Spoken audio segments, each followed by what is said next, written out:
Dating gabi tumitibok ang 808. Parang konsensya na ayaw patahimikin.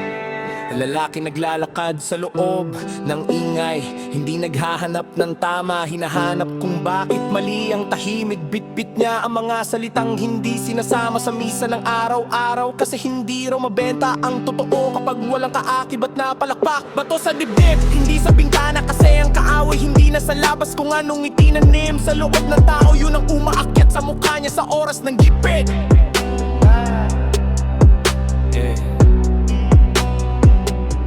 May batas ang gabi na hindi tinuro, lahat ng tinakasan lumalaki. At ang paulit-ulit mong tinatawag na normal lang mali, mawawala ang bigat. Pero hindi ang epekto.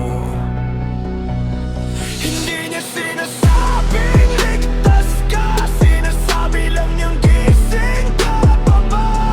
Hindi niya pinabago ang mundo, pinapasag lang ang salamin. Kung masakit ang refleksyon, huwag sisihin ang ilaw. Ang dilim minsan, hindi ka away babala. Sa ilalim ng ilaw na palyado may pilosopiyang walang libro. Ang ani may alaala, sabi ng lupa sa paa ng tao. Kaya kahit gaano kataas ang bakod, kung bulok ang ugat babagsak. Hindi lahat ng nagtatayo bumubuo, yung iba marunong lang magtakip ng bitak. Hindi siya malinis, kaya totoo. Hindi siya mahimik, kaya delikado. At hindi siya galit,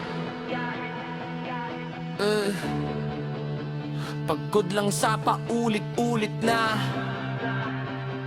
kasinungalingan. Hindi niya inililitas ang sangkatauhan, pinapaalala lang na may pananagutan. Walang langit sa linya, walang apoy sa dulo, may desisyon lang sa bawat hakbang.